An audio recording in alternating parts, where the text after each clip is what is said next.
오늘 함께 나누실 하나님 말씀은 로마서 3장 19절에서 24절입니다. 저와 여러분이 한 절씩 교대로 읽으시겠습니다. 우리가 알거니와 무릇 율법이 말하는 바는 율법 아래에 있는 자들에게 말하는 것이니 이는 모든 입을 막고 온 세상으로 하나님의 심판 아래에 있게 하려 함이라. 그러므로 율법의 행위로 그의 의롭다 하심을 얻을 육체가 없나니 율법으로는 죄를 깨달음이니라. 이제는 율법 외에 하나님의 한 의가 나타났으니 율법과 선지자들에게 증거를 받은 것이라. 곧 예수 그리스도를 믿음으로 말미암아 모든 믿는 자에게 미치는 하나님의 의니 차별이 없느니라. 모든 사람이 죄를 범하였음에 하나님의 영광에 이르지 못하더니 그리스도 예수 안에 있는 속량으로 말미암아 하나님의 은혜로 값없이 의롭다 하심을 얻은 자 되었느니라. 아멘. 오늘 우리에게 주시는 하나님의 말씀입니다. 어제 다시 한번 장수사진 섬겨주신 우리 성도님들께 감사드립니다. 어르신들이 되게 기다리셨어요. 진짜 일찍부터 와서 대기하셨고요. 너무너무 즐거워하셨습니다. 특히 이번엔 세 교회가 함께해서 시편 113편에 이런 말씀 있잖아요. 형제가 연합하여 동거하니 어찌 그리 아름다운지요, 어찌 선하고 아름다운지요. 정말 이 말씀을 그대로 좀 느꼈던 그런 동역이었습니다.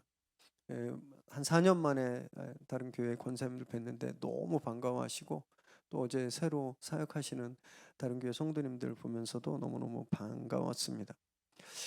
올 가을에도 또 저희가 매년 부활절 즈음 또 추수감사절 즈음 이렇게 2번 하는데 올 가을에도 기회가 주어지면 꼭 참석해 주시기 바라고요.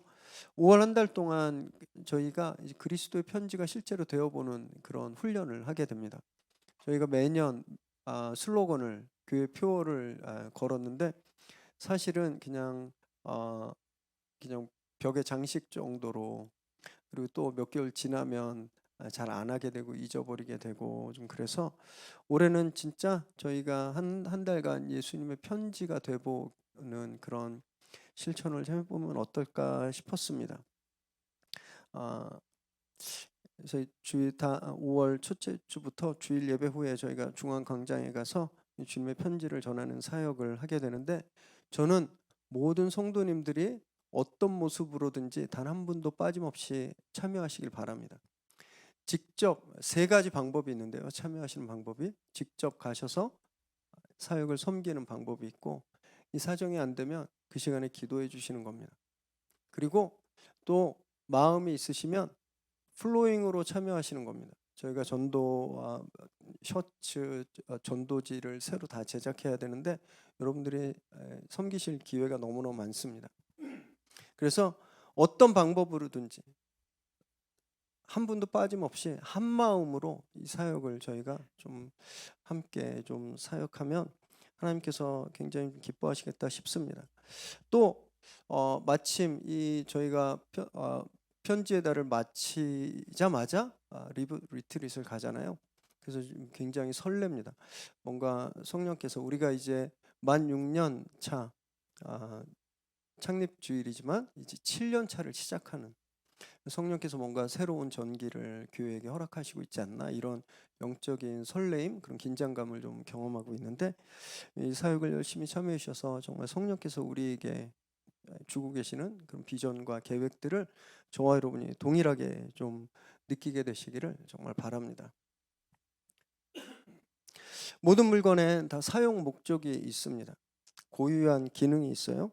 제가 좀 가지고 왔는데요. 이게 뭔지 아세요? 네? 숟가락이잖아요. 이거 뭐 할 때 쓰시는 거예요?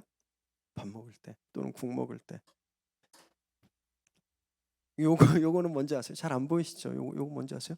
네, 귀 가려우실 때 살살살살 청소하시는 겁니다. 혹시 이걸로 귀 가려우실 때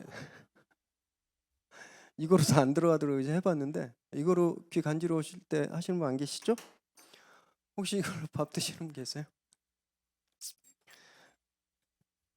모든 물건은요 사용 목적이 있습니다. 그리고 만들어진 이유가 있어요. 그 목적에 맞게 사용해야 무리가 없는 겁니다. 근데 제가 이 숟가락을 너무 사랑하는 거예요. 저희 성도님 중에 한 분이 저희 다시 주일 식사를 오픈하면서 우리가 맨날 그때는 집에 있는 거 막 갖다 써가지고 숟가락이 통일성이 없었거든요. 다민족 숟가락이었는데 숟가락, 젓가락, 포크까지 아예 그냥 다 플로잉 해주셨어요. 그래서 숟가락이 아주 이쁩니다. 이게 너무 소중한 거예요. 그래서 제가 이 숟가락을 너무 사랑하는 겁니다. 그래서 뭐든 다 이 숟가락으로 해요. 뭐 등 긁을 때도 하고, 밥도 먹다가 신발 신을 때도 막 넣고, 귀 간지러울 때 막 넣고. 심지어는 제가 막 성도님들한테 강요하는 거예요. 아니 이 숟가락으로 귀를 이렇게 청소해야지 왜 그 귀 후비개로 하냐고, 이거 쓰라고 막, 이거 안 쓰면 어디 목사 말에 순종 안 하냐고 막 이렇게 정죄하고 막 이런다고 생각해 보세요. 여기 남아 계신 분 아무도 안 계시죠? 비상식적인 겁니다. 그런데 이런 일이요, 이런 코미디 같은 일이 수천 년 동안 이루어져 왔다는 거예요. 그리고 유대인들이었습니다. 유대인들. 율법을 숟가락 만능주의자처럼 사용했어요. 율법이. 하나님이 율법을 주실 때 율법의 목적과 기능을 부여해 주셨는데 유대인들이 그걸 잊어버린 겁니다. 그래서 율법이 만능이라고 생각한 거예요. 그냥 이것만 있으면 된다고 생각한 겁니다. 그래서 이걸 강요하고 심지어는 이 율법으로 다른 사람들을 저주하고 정죄하기까지 한 거죠. 그래서 오늘 바울이 이 율법이 왜 주어졌는지, 이 율법이 뭐 하는 건지, 율법의 기능이 뭔지 이것을 오늘 분명하게 밝히고 있습니다. 제 말씀을 나누실 때 혹시 우리에게 그런 것들이 있지 않을까? 하나님이 우리에게 주신 것들이 있는데, 예를 들면 하나님이 우리에게 말씀을 주셨고 우리에게 교회를 주셨고 우리에게 예배를 허락하시잖아요. 근데 혹시 이게 그 기능에 맞지 않게 사용되는 건 아닌지, 우리도 유대인들처럼 막 이걸로 다른 사람을 공격하고 어뷰즈 하는데 이걸 사용하고 있지 않은지 저희를 좀 돌아보면서 우리가 올바른 믿음 생활을 위해서 무엇을 회복해야 될지 우리가 함께 좀 생각해 보는 그런 시간 되시기 바랍니다. 19절과 20절 읽습니다. 시작. 우리가 알거니와 무릇 율법이 말하는 바는 율법 아래에 있는 자들에게 말하는 것이니 이는 모든 입을 막고 온 세상으로 하나님의 심판 아래에 있게 하려 함이라. 그러므로 율법의 행위로 그의 앞에 의롭다 하심을 얻을 육체가 없나니 율법으로는 죄를 깨달음이니라. 오늘 본문 굉장히 짧습니다. 6절밖에 안 되잖아요. 6절밖에 안 되는데 로마서에서 굉장히 이해하기 어려운 파트 중에 하나예요. 율법이란 말이 두 가지 뜻으로 사용됩니다.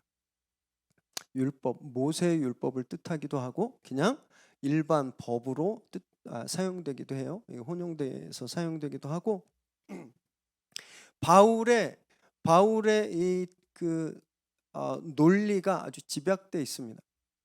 그래서 굉장히 어렵고 막 이게 이건가 막 좀 이렇게 소화하시기 좀 어려우실 텐데 잘 함께 묵상해 보길 바랍니다. 바울은 앞에 2장과 3장에서 이 앞절에서 먼저 우상 숭배를 하는 이방인들의 죄를 고발했습니다. 이방인들이 이렇고 저렇고 이방인들의 죄를 다 나열했어요.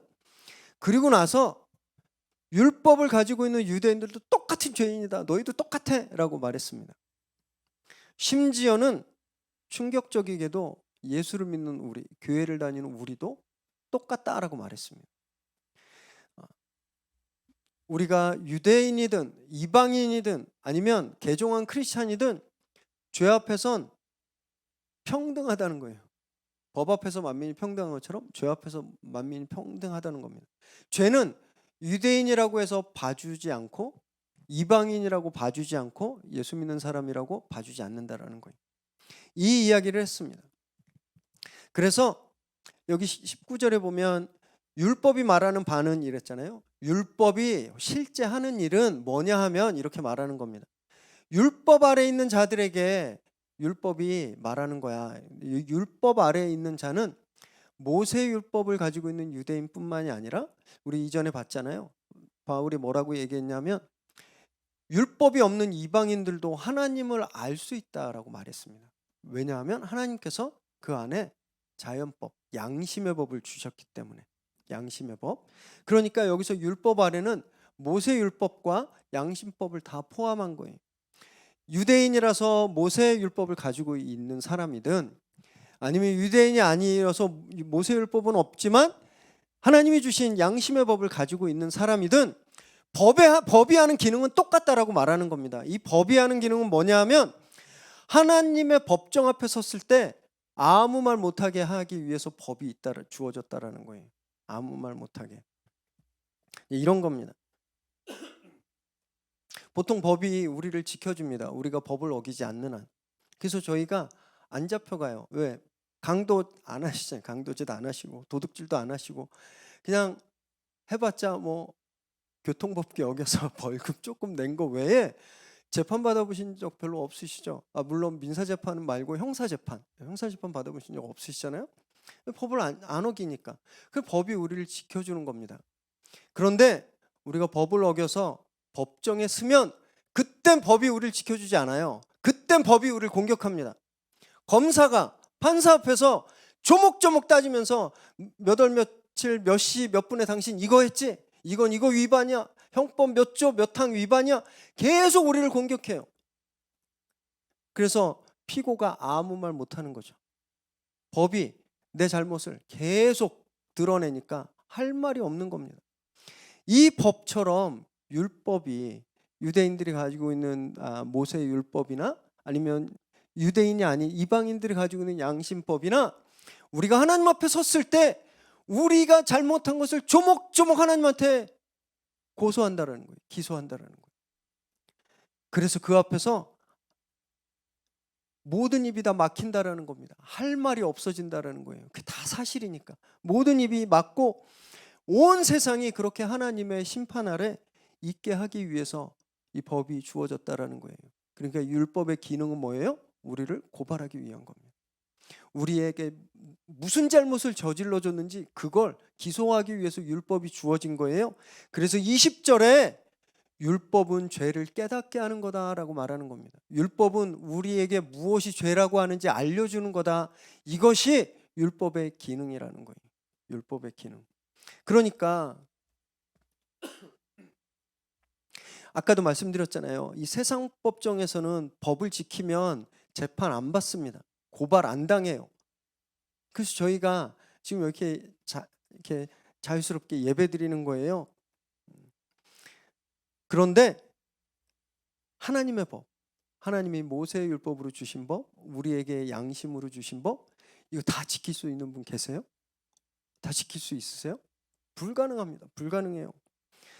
세상 법정에선 우리가 사람을 해치지 않아서 살인죄로 기소되지 않지만 하나님의 법정에서는요, 우리 매일 살인죄로 기소됩니다.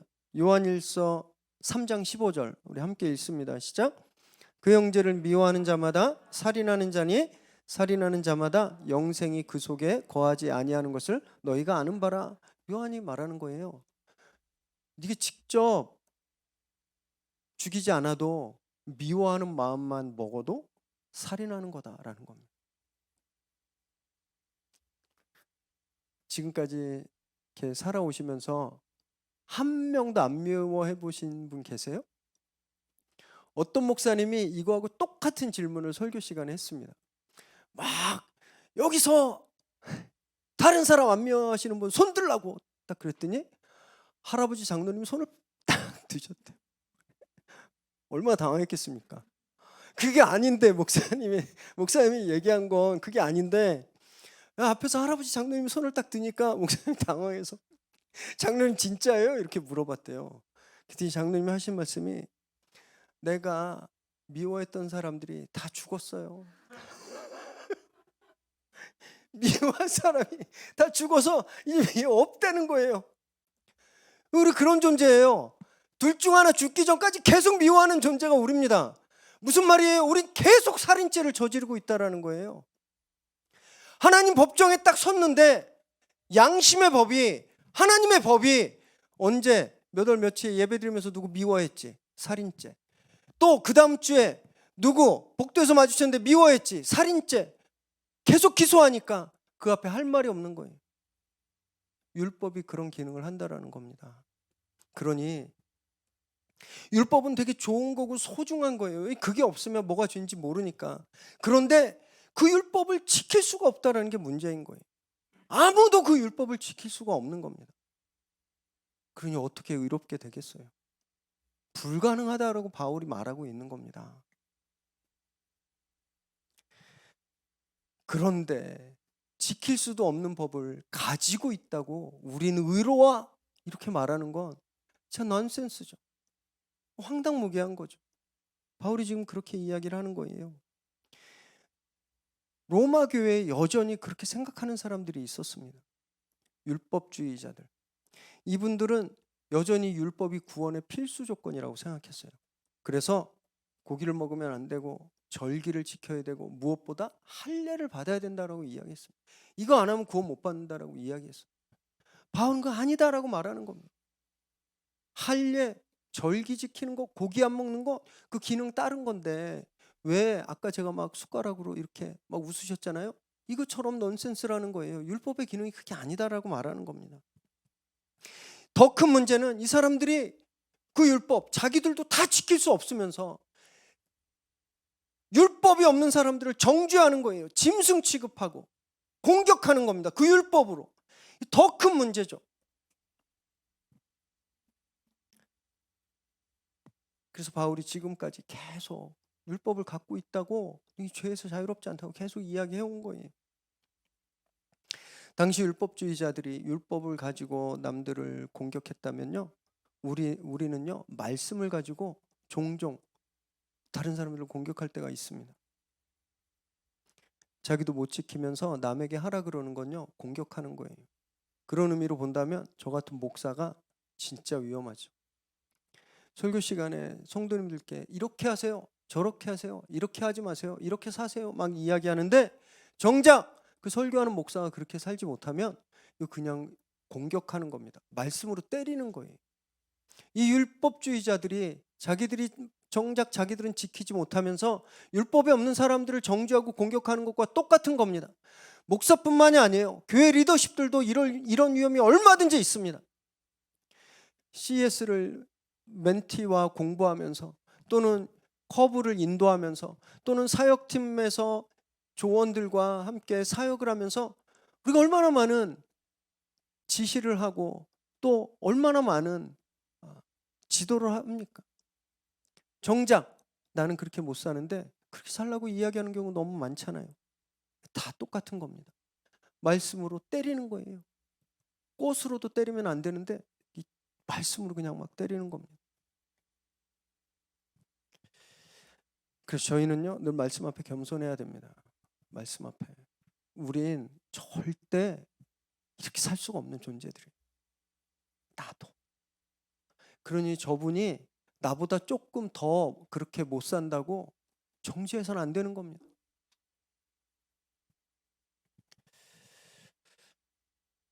말씀으로 남을 공격하는 게 아니라 말씀 앞에서 우린 나의 한계를 깨달아야 되는 겁니다. 나의 부족함을 정말 가슴을 치면서 나의 부족함을 통한해야 되는 거예요. 그리고 하나님의 도우심을 구해야 하는 거죠. 저희가 이렇게 말씀으로 남을 공격하는 것이 아니라 말씀으로 자기 교만과 자기 어리석음을 치는 그런 성숙한 믿음의 사람들 되시기를 바랍니다. 21절 22절 읽습니다. 시작. 이제는 율법 외에 하나님의 한 의가 나타났으니 율법과 선지자들에게 증거를 받은 것이라. 곧 예수 그리스도를 믿음으로 말미암아 모든 믿는 자에게 미치는 하나님의 의니 차별이 없느니라. 바울은 지금까지 절망적인 얘기만 했습니다. 율법 안 돼. 양심 갖고 살아? 안 돼. 예수 믿어? 그것도 안 돼. 얼마나 절망적이에요. 그럼 어떻게 해요? So what? 그 무슨 길이 있어요? 어떻게 할 수 있단 말이에요? 이제 바울이 유일한 희망 선언을 이야기하는 거예요. 드디어 복음을 소개하고 있습니다. 이 말씀을 하기 위해서 지금까지 계속 이 이야기를 해왔던 겁니다. 바울은 이 복음에 대해서 율법 외에 이제까지 없었던 또 다른 의가 나타났다고 말했습니다. 여기서 이 바울이 율법을 어떻게 보고 있는지 잘 나타나는데요. 바울은요, 어떤 모함을 받았냐면 율법을 무시하는 사람, 율법을 폐기하는 사람, 율법을 모독하는 사람이라고 미움받았습니다. 그래서 죽여야 된다 그러고 테러 위협에 늘 시달렸잖아요. 바울은 율법 필요 없어, 그러니까 율법 버려, 쓸모없어 라고 말하지 않았어요. 여기 보셨죠? 하나님의 의가 율법 외에도 나타났다라고 말했습니다. 바울은 율법에 하나님의 의가 담겨 있다라는 걸 인정하고 있는 거예요. 그런데 그것이 완전하지 않다라고 이야기를 하는 겁니다. 왜? 아무도 그걸 지킬 수 없으니까. 완벽하게 그 율법을 지킬 수 없으니까. 하나님의 의가 율법에 나타나서 율법은 좋은 것이고 훌륭하고 거룩한 것이지만 그거로 안 되니까 하나님이 새로운 의를 우리에게 주셨다라고 말하고 있는 거예요. 그것은 예수 그리스도를 믿을 때 그 믿는 모든 자에게 임하는 하나님의 의다라고 말했던 거예요. 근데 이것이 차별이 없대요. 차별하지 않는데요. 율법은 차별하죠. 이방인과 유대인을 차별합니다. 장애인과 정상인을 차별해요. 남자와 여자를 차별합니다. 어린아이와 어른을 차별해요. 왜냐하면 제사 드릴 사람은 성인 남자만 제사 드릴 수 있었기 때문에 그래요. 장애인들은 성전에 들어올 수 없었습니다. 이방인들은 성전에 거룩한 곳에 들어오면 돌에 맞아 죽임당했어요. 율법은 차별이었습니다. 율법은 차별하는 거였어요. 그런데 예수님을 믿는 믿음으로 우리에게 주어지는 의, 그건 아무도 차별하지 않는다라는 겁니다. 남자가 믿어도 똑같고 여자가 믿어도 똑같고 어린아이가 믿어도 어른이 믿어도 똑같다라는 거예요. 하나님이 똑같이 그 의를 베풀어 주신다라는 겁니다. 이것이 우리에게 새롭게 주어지는 하나님의 의라는 거예요.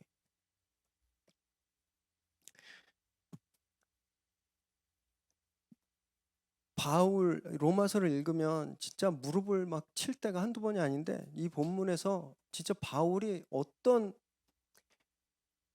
사람인지 가늠이 안 될 정도로 경악했는데요. 이 논리가 너무 대단하지 않습니까? 처음에 죄 앞에서 다 똑같다, 죄 차별하지 않는다라고 이야기했잖아요. 이제는 그 의도 차별하지 않는다고 이야기를 하고 있는 거예요. 의도. 자, 만약에 죄가 차별한다면 유대인들에게 조금 더 혜택을 주고 유대인들에게, 이방인들에게는 혜택이 덜 가고, 죄가 차별했다면 믿음도 차별해야죠. 그죠? 유대인들에게는 조금만 믿음 요만큼만 요구해도 되잖아요. 이미 많이 기득권을 가지고 있으니까. 이방인들은 어떻게 해요? 더 큰 믿음을 요구해야 되죠. 이게 말이 안 맞는다라는 거예요. 율법주의자들이 그랬습니다. 예수님을 믿는 믿음 갖고 안 돼. 그거 가지고 할례 받아야 돼. 플러스 알파가 더 있어 라고 이야기한 거예요. 왜냐하면 이 사람들은 율법을 가지고 있기 때문에 죄에서도 자기들이 더 기득권이 있다고 생각했기 때문에 그렇습니다. 그러니까 믿음도 자기들이 기득권이 있다고 생각하는 거예요. 바울은 그게 아니라고 말하는 겁니다. 죄 앞에서 다 평등한 것처럼 믿음 앞에서 다 평등하다. 지금 그 이야기를 하고 있는 거예요. 이것이 하나님의 의다라는 겁니다. 하나님 그 누구도 차별하지 않으신다라고 말씀하고 있는 거예요. 저와 여러분은요, 그런 하나님의 의를 따라 사는 사람들입니다. 그 하나님의 공평하신 의로우심 때문에 하나님의 자녀가 됐고요. 우린 영생을 얻었고 우린 새 생명을 살고 있는 거거든요. 근데 우리가 살고 있는 세상은요, 전혀 다릅니다. 우리가 살고 있는 세상은 차별하는 게 의예요. 차별하는 게 의입니다. 대학 나온 사람과 대학 못 나온 사람이 차별받잖아요. 월급이 다릅니다. 이거 공평하다고 생각하시잖아요. 이거 의롭다고 생각하시죠. 몇 년 전에 인천공항에서 비정규직 노동자들 정규직화할 때 우리나라에 공정바람이 엄청 심했어요. 이거 공의롭지 않다, 공정하지 않다, 엄청 시끄러웠거든요. 차별해야 공정한 거예요. 정규직이 더 대접받는 게 의로운 거죠. 세상은 그렇습니다. 세상은 다 차별해요. 소수자들은 차별받아야 의로운 겁니다. 외국인 노동자들은 차별받아야 의로워요. 라이센스가 없는 사람은 차별받는 게 의로운 겁니다. 그게 세상의 의예요. 그게 세상에서 말하는 공정함입니다. 하나님도 그러실까요? 하나님은 비정규직이 믿으면 더 크게 축복하시고, 정규직이 믿으면 더 크게 축복하시고, 비정규직이 믿으면 조금 차별해서 대하시나요? 하나님 그러지 않으세요. 하나님 똑같이 대하십니다. 영남 사람이 믿든 호남 사람이 믿든 똑같이 구원을 베풀어 주세요. 남자가 믿든 여자가 믿든 똑같이 구원을 베풀어 주십니다. 다수자가 믿든 소수자가 믿든 똑같은 구원을 베풀어 주시는 거예요. 그러니까 우리는 어떻게 해야 돼요? 차별하면 안 되는 거예요. 세상 시스템은 차별하는 게 의롭지만 우리는 하늘의 시스템에 이미 편입된 사람들이, 그 누구도 차별해서는 안 되는 겁니다. 그 누구도 구별해서는 안 되는 거예요.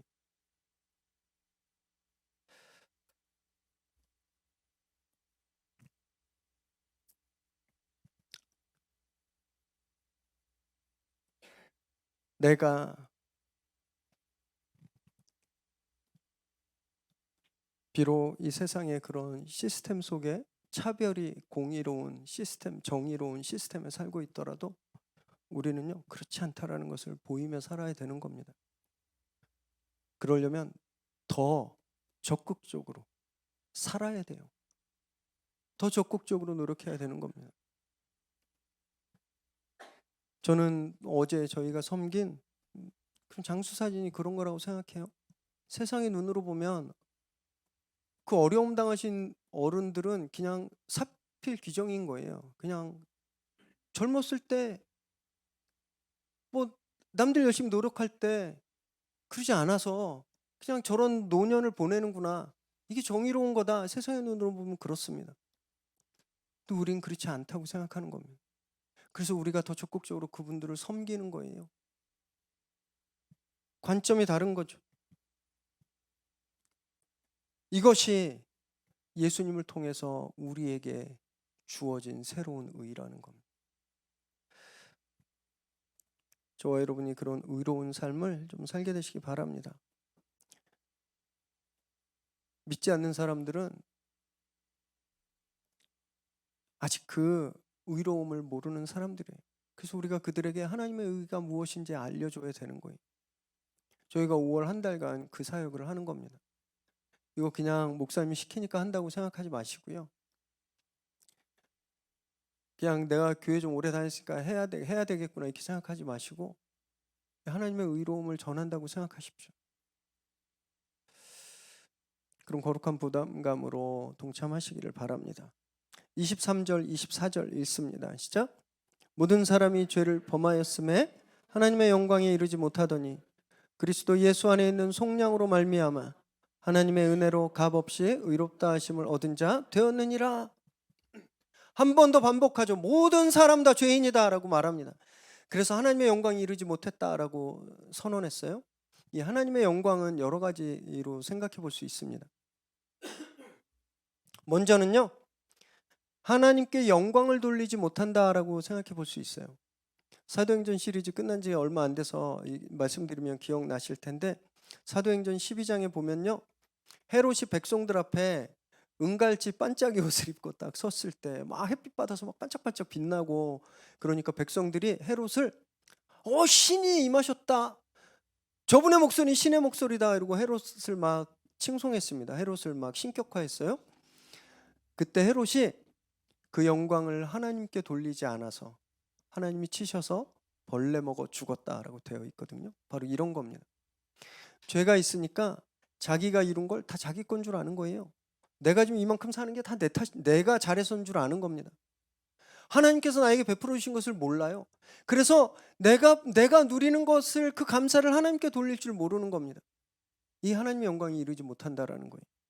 그 다음 해석 가능한 건요, 하나님의 영광을 누리지 못한다라고 해석할 수 있습니다. 왜냐하면 죄 때문에 하나님과 우리 사이에 간격이 생겼어요. 우리가 하나님께 가까이 갈 수가 없게 됐습니다. 그러니까 하나님의 영광을 받을 수가 없는 거예요.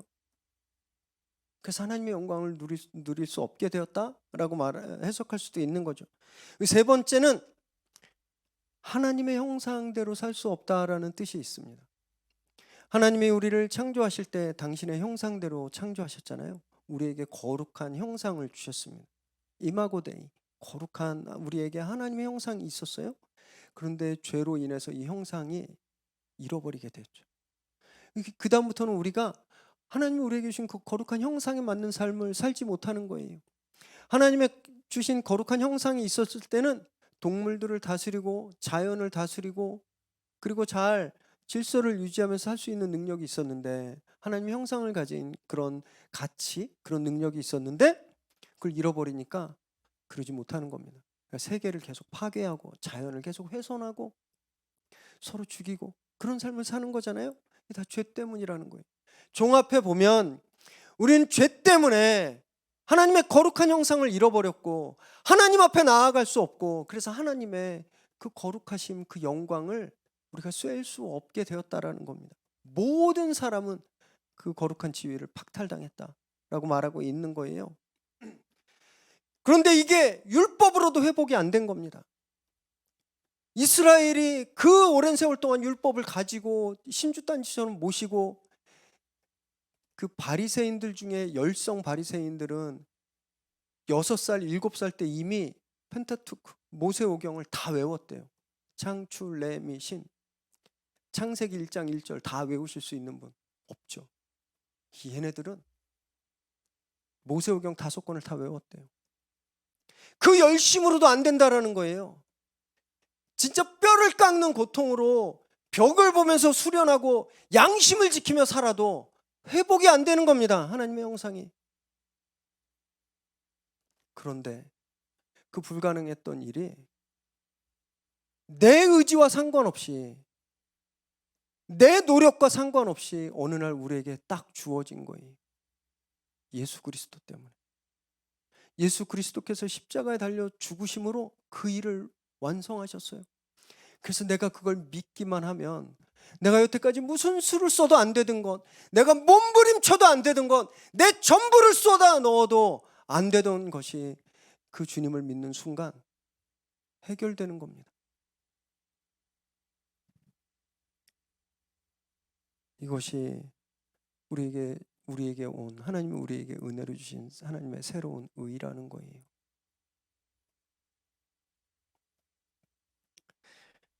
별로 감동이 없으신 것 같은데요. 제가 이제 현실적인 얘기로 한번 말씀드려 볼게요. 코로나 3년을 지나면서 신용대출, 가계대출 그래도 안 돼가지고 사채까지 끌어 써가지고 빚이 수천만 원이 됐는데 갚을 길이 없어서 맨날 빚독촉 전화 오고, 사채업자들이 집 앞에서 문 두드리고, 은행에서 은행 추심원이 오고, 막 빨간 딱지 붙인다고 문 열라고 막 매일매일 그런 삶을 막 살고 있다고 생각해 보세요. 지금 그런 삶을 살고 있다고 생각해 보세요. 그런데 예수 잘 믿는 회사 사장님이 그 상황을 알고 너무 딱해서 대가 없이 조건 없이 계좌이체해서 그 빚을 다 갚아줬다고 생각해 보십시오.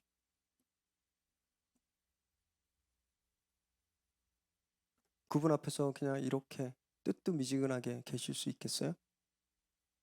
그분 생각하면 아무 감정이 없으세요? 진짜 죽기 일보 직전인데 빚 때문에 이걸 그분이 갚아주신 거예요. 이제 내일부터는 빚쟁이들한테 안 시달려도 돼요. 이젠 밤잠 안 자도 되고 맘대로 외출해도 돼요. 그렇게 해주신 분을 만나러 가는데 한 20분씩 30분씩 늦고 그러실까요? 아니면 친구 만나면 이 얘기 안 하시겠어요? 야, 우리 사장님이 어떤 분인지 알아? 내가 이분한테 목숨 바칠 거야. 내가 진짜 이분 끝까지 배신 안 하고 내가 이 회사에서 뼈 묻을 거야.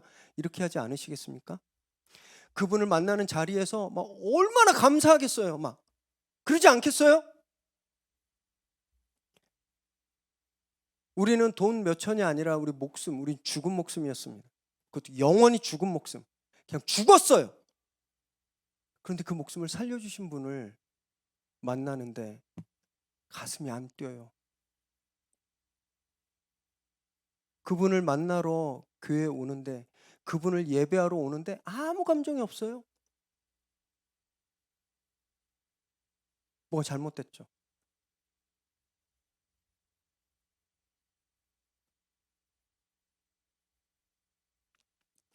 바울이 오늘 여기서 이야기한 건요, 이신칭의 또는 이신득이라고 하는 믿음으로 구원을 얻는다라는 교리를 처음으로 이야기하기 시작한 겁니다. 로마서의 교리예요. 행위로는, 율법을 지키는 행위로는, 양심을 지키는 행위로는 절대 구원 못 받고, 나를 위해 죽으시고 살아나신 예수 그리스도를 믿는 믿음으로 구원을 얻는다, 이 교리를 지금 말하고 있는 겁니다. 다 아시는 거잖아요. 그런데 이 말을 듣는데 아무 감동이 없으면 진짜 뭔가 잘못된 겁니다. 아무 느낌이 없으면. 왜 그런가 곰곰이 생각해 봤더니, 우리가 여태까지 믿음으로 구원을 얻는다라는 걸 자기 합리화로 맨날 사용한 거예요. 믿음으로 구원 얻으니까 나 선한 일 안 해도 되지 뭐. 선한 일 한다고 구원 얻나? 그거 다 쓸데없어. 그냥 믿기만 하면 돼. 믿음으로 구원 얻으니까 뭐 봉사, 예배 뭐 이런 거 형식적인 거잖아. 안 해도 돼. 아무것도 안 하는 걸 합리화하고 정당화하기 위해서 믿음으로 구원 얻는다, 믿음만으로 구원 얻는다라고 우리가 여태까지 그렇게 합리화하고 있지 않았나요? 그러니까 정작 나를 구원해 주신 분을 만나러 오는데 아무 감동이 없는 거예요. 그 기쁨이 어떤 건지 모르니까. 바울은 오늘 여기서 믿음으로 구원 얻는 걸 이야기했잖아요. 그가 그 믿음으로 얻은 구원 때문에 자기 목숨을 쏟아붓잖아요. 이 편지를 받는 로마 교인들도 콜로세움에서 불에 태워 죽이면서, 사자에 찢겨 죽이면서 기쁨으로 그 죽임을 맞이했잖아요. 자기가 살아난 것에 대한 그런 기쁨과 감격, 그 앞에 그냥 자기를 던져버린 겁니다. 그런데 우리는 믿음으로 구원 얻으니까 행동은 아무 필요도 없어, 그리고 아무것도 안 하면서 믿음만 있으면 되라고 말하는 건 뭔가 대단히 잘못된 거죠. 어쩌면 구원을 안 받은 걸지도 모릅니다. 생각해 보세요. 누가 제 빚 몇천 갚아줬는데 어떻게 안 기쁠 수가 있어요? 안 기쁠 이유는 단 하나입니다. 안 갚아줬으니까. 그게 사실이 아니니까 기쁘지 않은 거예요. 우리의 목숨을 살려주신 분 앞에서, 그분을 예배하는 자리에서 우리 아무것도 없다면 그분이 내 삶의 구주가 아직 되지 않은 거예요. 그 기쁨을 경험하지 못한 겁니다. 내가 아직 죽음에서 생명으로 옮겼다라는 것이 현실로 받아들여지지 않는 거예요.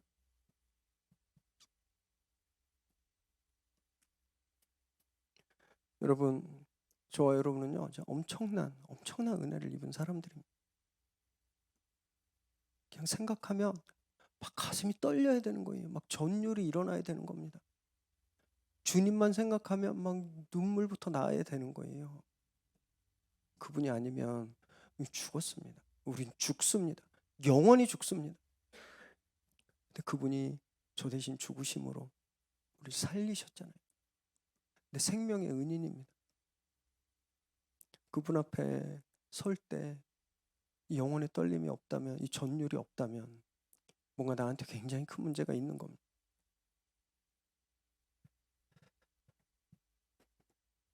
주님이 우리에게 주신 은혜,